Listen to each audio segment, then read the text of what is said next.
Shalom, welcome to Wednesday night. Good to have you. I'm not going to have a lot to say because the two chapters are pretty simple, but I do have lots of questions. So if you want to start by looking at Leviticus chapter 25, which is the beginning of the section called Bahar, and Bahar speaks of on the mountain. So we're going to take a look at the first two verses because the rabbis had a question about, well, they have questions all the time, but the first two verses left them with a wonder.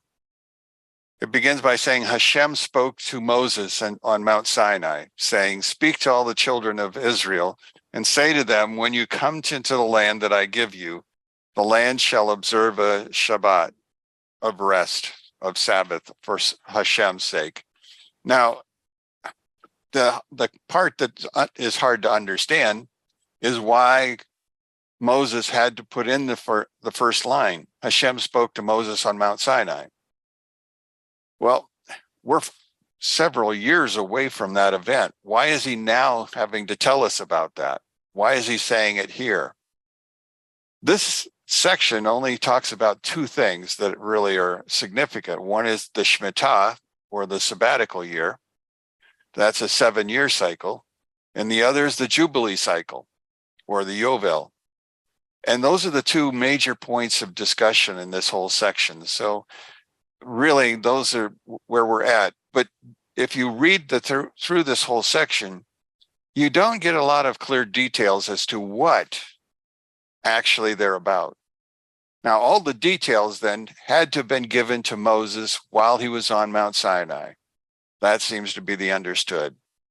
But there's nowhere else where you're going to find information regarding those two things that adds to our understanding that's barely listed here. So anyway, those are the first two commandments that he's going to give. Now,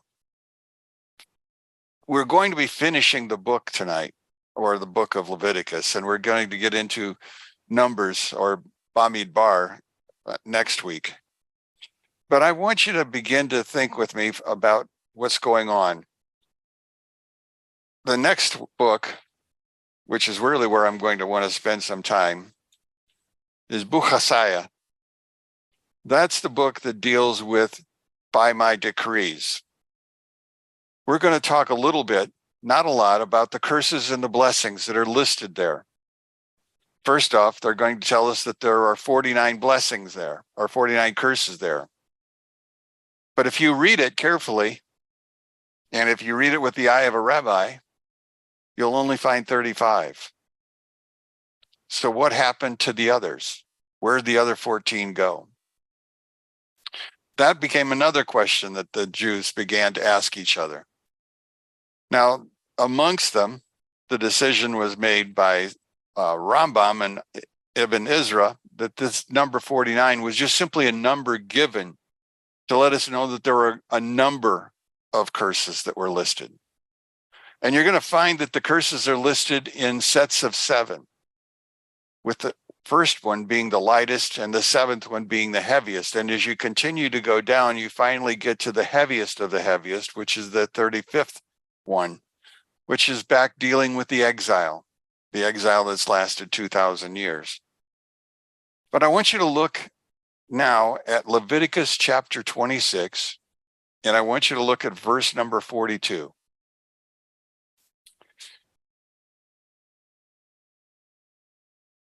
It says there, I will remember my covenant with Jacob, and also my covenant with Isaac, and also my covenant with Abraham will I remember, and I will remember the land. Again, question. Why does he start with Jacob, then go to Isaac, and then go to Abraham? Abraham was the patriarch. He was the oldest. He was the first. Why are you starting in reverse order? What's the significance? Not only that, but we also have another dilemma. You see the word Jacob. The word Jacob there is misspelled. Now, you can't see it unless you're over on the left side, but you'll begin to see that there's the Yud, the Ayin, the Kaf, or Kuf there, and the Vav, which doesn't belong, and the Bet.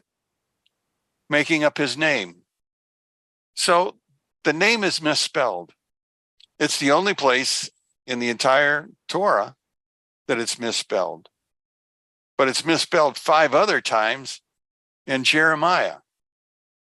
So the question then becomes, why is it misspelled?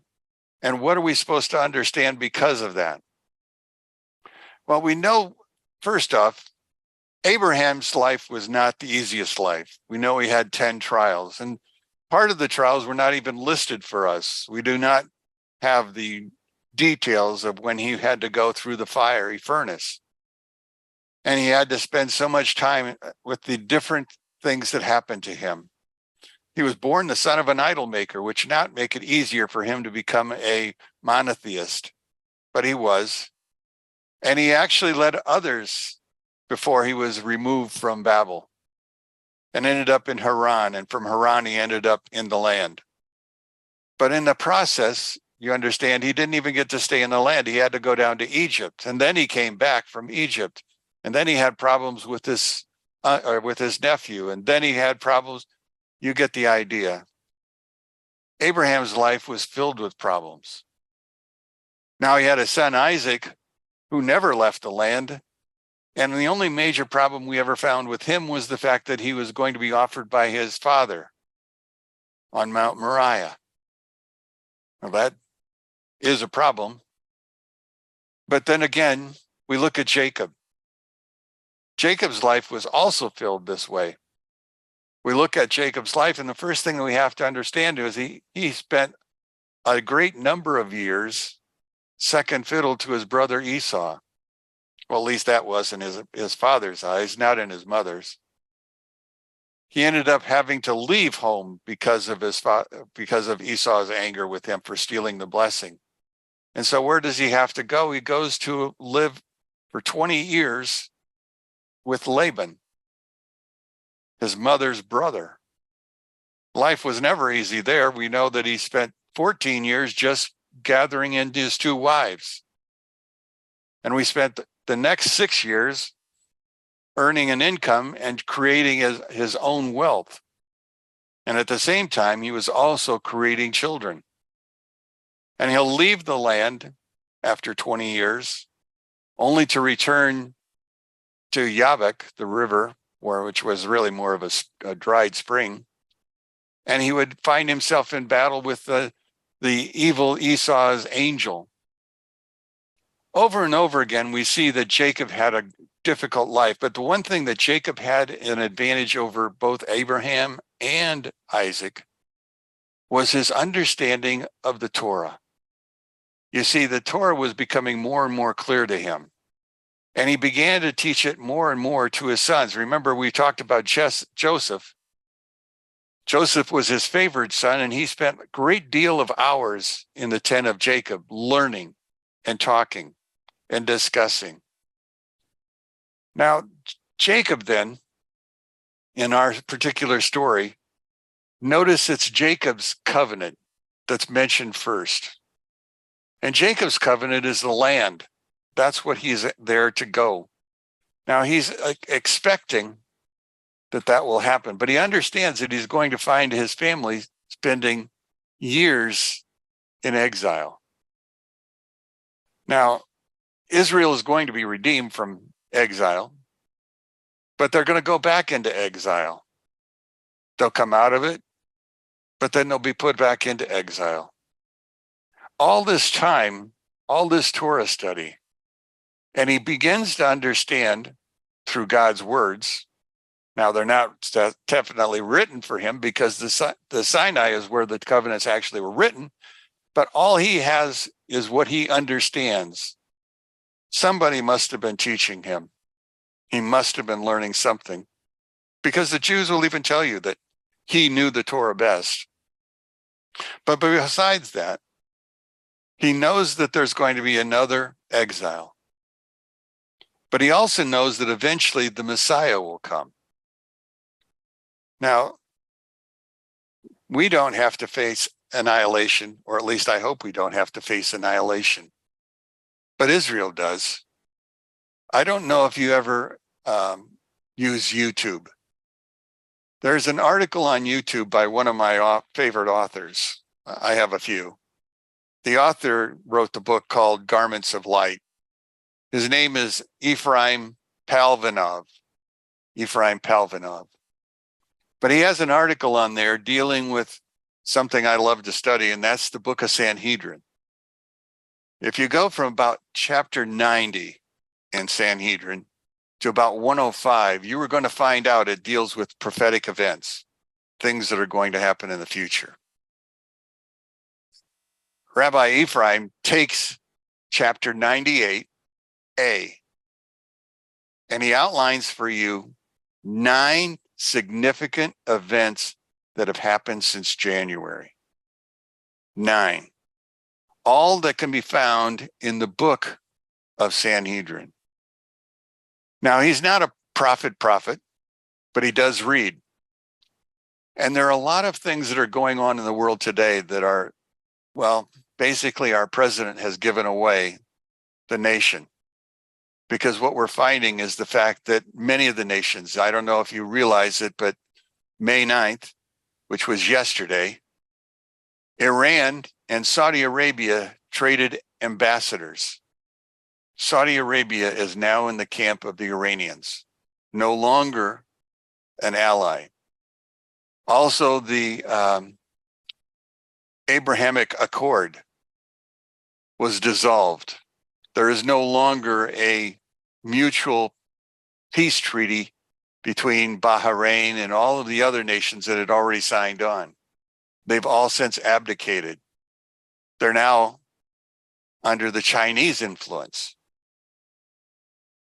Well, there's more than that, but the concept that I want to get across is the fact that Israel is finding itself more and more alone. Even Bashar al-Assad, who runs Syria, he is now welcomed back into the Arab community, no longer a pariah.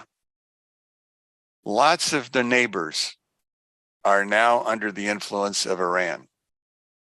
Israel is now alone. And so Jacob would have known about the annihilation that was coming. In fact, we have in the book of Daniel and in the book of Jeremiah, we talk about the final week.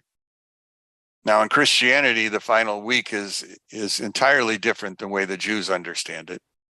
The Jews oftentimes will tell you the final week happened in 1938 to 1945. That was the final week. That was the week called the Holocaust. And they believe that they've run through the worst of it. But the way it's looking now, we may be seeing something far worse approaching them. Well, if you believe in the Messiah, then you obviously have hope. And Israel has hope. And so they begin to look at that hope. They begin to look at what's going on. One of the great prophets who has very little to say in our Bible is a prophet called Eliyahu, Elijah.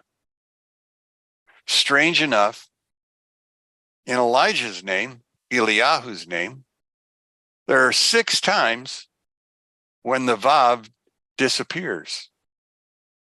And his name is Eliah.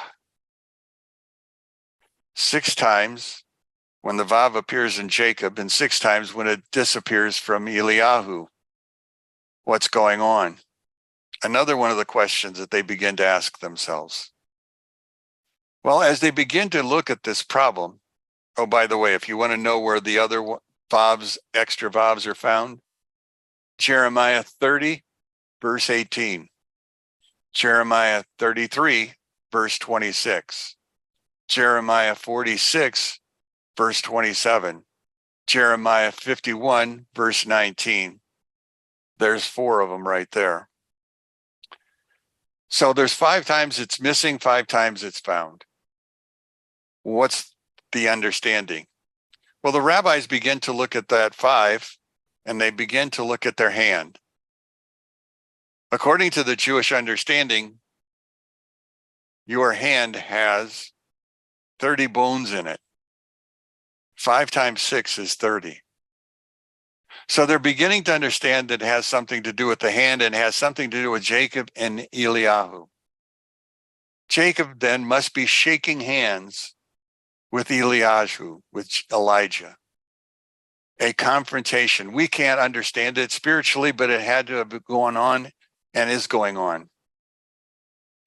I find it fascinating in the Jewish understanding, if you follow their belief system, Pinchas, Aaron's nephew, is the spirit of Elijah.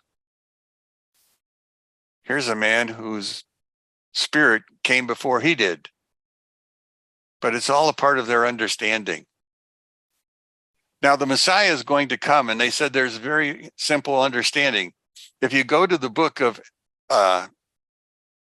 what's the book? Isaiah 52:13. The verse reads, "Behold my servant, 1, he shall prosper. 2, he shall be exalted. 3, he shall be lifted up. 4, he shall be on high. And 5, he shall be very high." 5. There's consistency in their thinking. The problem we have is the fact that we can't grab texts the way they can. Now, again, the text itself is very fascinating, but what does it mean? Well, their understanding is that we can't hasten the time, or we can hasten the time in which the Messiah will come. How can you and I help the Jewish people hasten the coming of the Messiah? Well, according to them, we just simply need to understand that first off, it's about self-sacrifice. Second, it's about Torah study. Third, it's about prayer. And finally, it's about doing the mitzvot, doing the good deeds, the things that need to get done, the positives, that create blessings rather than curses. That's what needs to get done. Now, the Rebbe suggested that we especially study the laws, and especially the laws that are going to pertain to, in this particular case, pertain to the Messiah. That's what we're supposed to listen to. That's what we're supposed to pay attention to. Well, we're coming up on Pentecost in Christian terms, Shavuot in Jewish understanding. We're coming up to the 50th day. Now, the 50th day, you're supposed to spend it reading and studying all night. I have always had the question, well, what do you study all night? Well, the Arizal, one of the great Kabbalists, said that what we need to do is, for every parsha, you read the first 2 verses and the last 2 verses of that parsha. Every other book in the Bible, you read the first 2 lines and the last 2 lines of each chapter. As you're going through, as you're focusing on this and keeping yourself awake, especially awake, the understanding is that you will be gripped by something that you read. And that will become your focus for not only that night, but into the future. Well, I want to talk another good thing. I don't know if you've ever read the Book of Jubilee. I don't even know if you've even heard of the Book of Jubilee. The Book of Jubilee was a book written anonymously. There is no author. The Book of Jubilee is often called Little Genesis. And the reason it's called Little Genesis is because it says that this author received from Moses, who received from an angel while he was on the mountain, all the stories from Genesis 1 all the way to the Mount Sinai. All those stories were told to Moses. He in turn told this author, and this author passed it along. Now, there's no way to understand that exactly. We don't have any parchments left that talk about it. But if you went to the Dead Sea Scrolls, you will find out that there are several half copies of the Book of Jubilee. It was a book that was looked upon favorably by the people who lived in Qumran. It was a part of their understanding.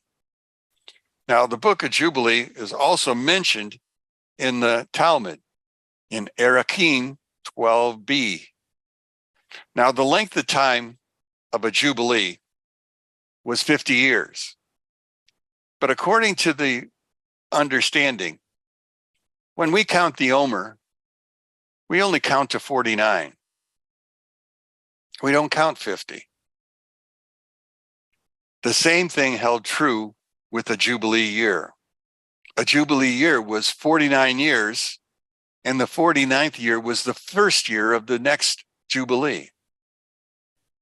And according to the book of Jubilee, he divides his work into those 49 segments. So we begin to see. I want to give you some examples because I think they're fascinating. And the reason I want to give them to you is also because if you really study the Midrash, or you look at some of the Kabbalistic articles, or even if you read a Christian Bible, or if you read the Quran, you are going to see these statements in there. It's a rather fascinating. If you go to the website called Sefaria, Sefaria has the book online. You can read the whole thing right there online. It's about 214 pages is what it amounts to. But it goes from Genesis 1, from the very beginning, all the way to Mount Sinai when Moses ascends Mount Sinai. That's the area that's covered. And it's covered in 49-year increments. So let me give you some understanding. Between the time Joshua entered the land and Israel was exiled to Babylon is exactly 17 Jubilees, the way it's been measured. Also, as we're going through this, because the author is unknown, there's some difficulty with people accepting it. You'll never find the book of Jubilees in any Jewish Bible. It was never accepted. But it was accepted in the Ethiopian Jewish version of the Bible. They included it. It's also been included in the Orthodox Church in Ethiopia. And it's also part of the Catholic writings. Now, it's not in the Bible that I have in here, but it is a part of the Apocrypha. It's also a part, if you go through it, you'll find that it has many ancient understandings.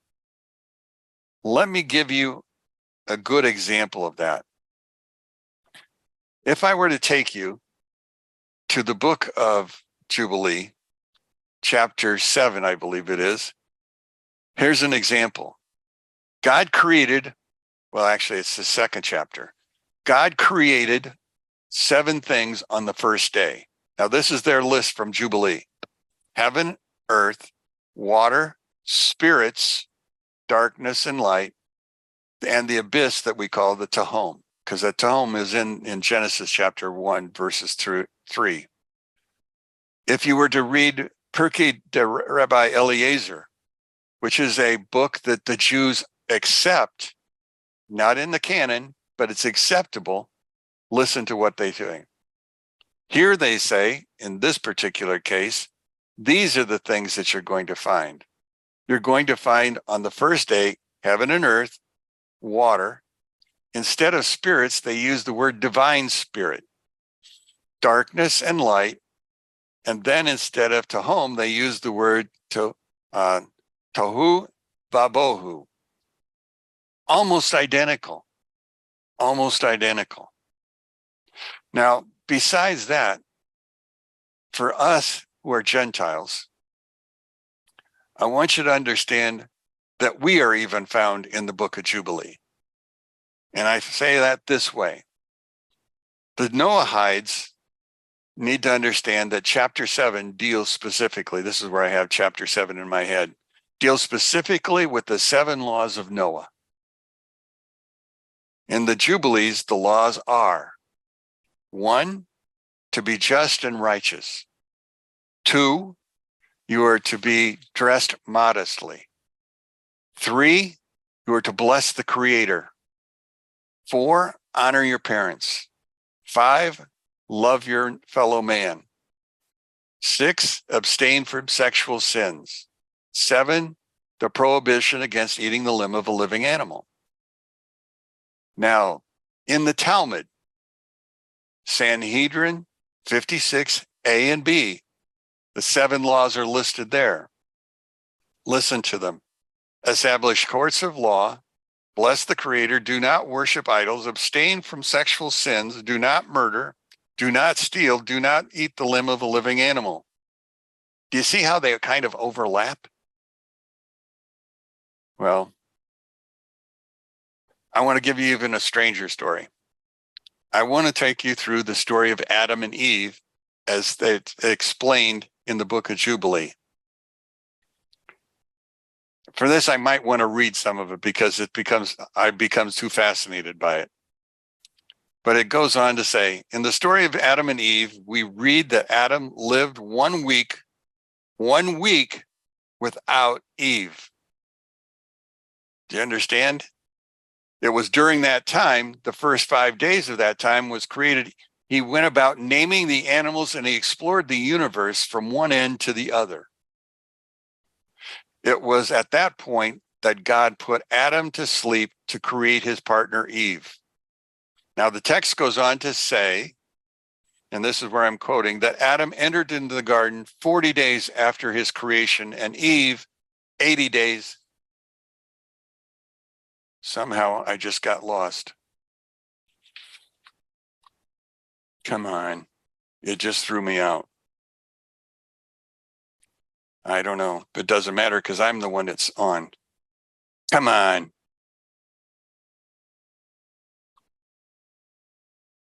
Okay. I'm having trouble with my internet just Zoom? like Rod did. But mine, I still at least have it. Is it Zoom? No, it's my internet. It's slowing down. I don't know if I think everybody's heard everything I've said so far, but it's definitely the internet. Yeah. So far we've heard it. It's been brilliant. So God willing, you won't have any more interruptions from this. But yes, we've heard everything. It's really good. Thank you. Okay. Thank you for being fascinated because this is the topper. And I got more if you want to hear more. But anyway, this is where it goes. Said, because during the first week she gave birth to her son Cain and his sister. Does this take you back to Leviticus and the idea of the woman being clean concerning a boy 40 days, being clean after 40 days for the boy and after the girl 80? Now, according to 3, 16, and 17, she was to be in a state of uncleanness for 7 days. That's the way it's supposed to read in the book of Leviticus. But it goes on to say she was unclean for 7 days with a male child and 33 days with a female child. Now, again, if you go to Leviticus 12, you find out it's 7 and 14.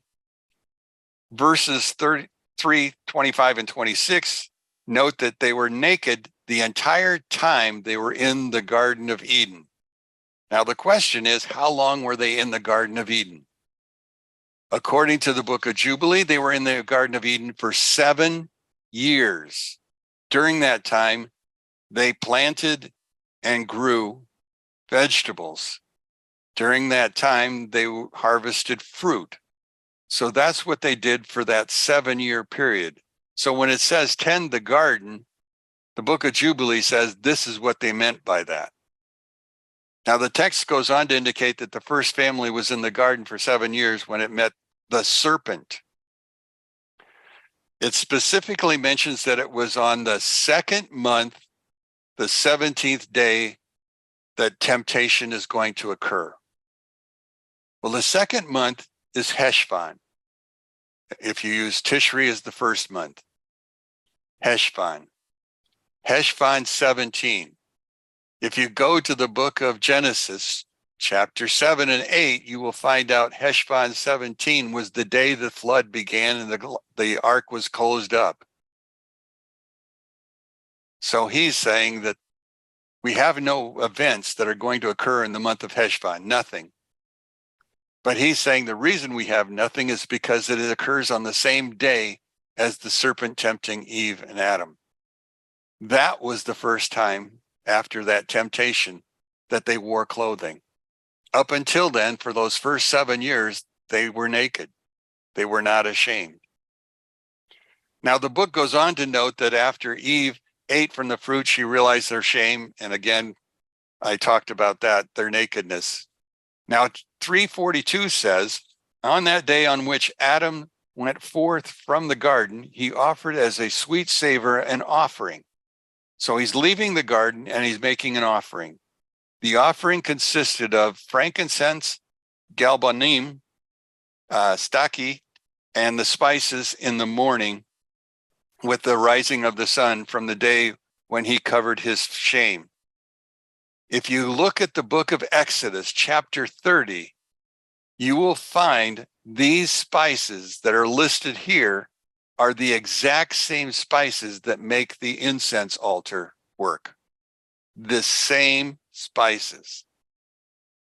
Now, the text goes on to note that on that day was closed the mouth of all the beasts and the cattle and the birds and then whatever walks and whatever moves, so that they could no longer speak, for they had all spoken one with another with one lip and with one tongue. Literally, the animals could talk. Literally, the animals could talk. That's how serpent could talk to Eve. That's how all the animals communicated. So when Eve ran into the serpent, it was not unusual to hear it speak, because that was the custom for 7 years in the garden.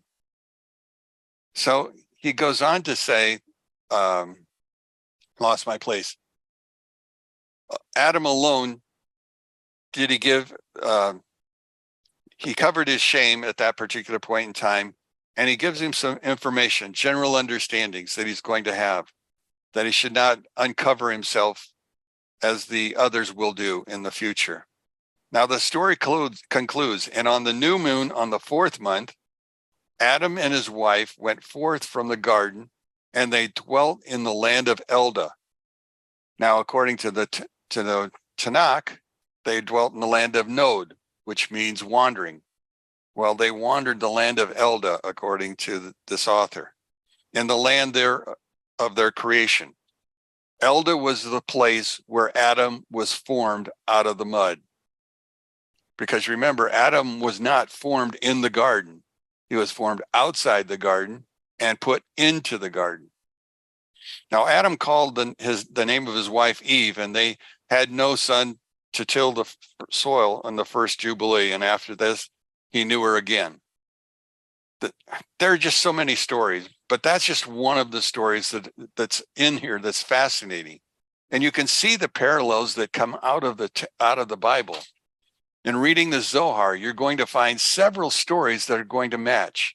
When you read the Midrash or the Midrashic writings, you're going to find, again, a great number of what he's saying here actually ends up there. Now, the stories are many. In fact, let me give you an example of some of the stories that I didn't tell you about. How about Enoch and the fallen angels? How about the story of the flood and the calendar itself? How about building cities? That was the idea of Noah or Enoch. Or how about Abraham celebrating Sukkot? Or the warrior called Jacob? Or the time in Egypt? All of these stories are in there and more. It's 214 pages of these stories, Midrashic writings to be sure, but they have some valid points of truth. And so tonight I didn't give you anything spiritual. Hopefully what I gave you was something for curiosity's sake, but yet at the same time, something that you can glean from that there are other writings that go along with the Bible. They may not be in the Bible, but they help. So anyway, 7:38, I finished my talk. Anybody have any questions, any thoughts, something you'd like to add, something you'd like to learn? Any other stories?